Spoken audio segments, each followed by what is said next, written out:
Čau, takže ahoj, vítejte u dalšího videjka.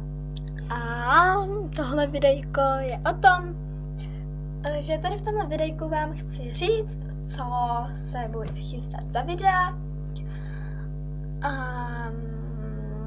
co v těch videích bude probíhat, nebo to.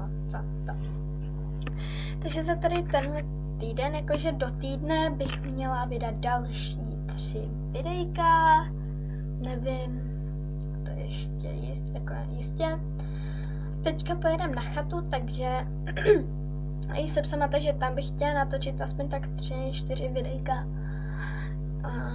a to. A potom kámoška tam má psa, takže určitě i s ňou a s tím psem a budeme tam ještě jedna kámoška. A s ňou bych chtěla natočit taky videjko. Potom, co se týče ohledně tam toho druhého kanálu na LPS Bela a Sofie, tak tam bude taky nové videjko, teda měla by. Zase objevujeme s Belou a mělo to, bude to někde přibližně jako někde u lesa. Nevím to jistě, jestli to tam budu točit, protože tam chodí lidi a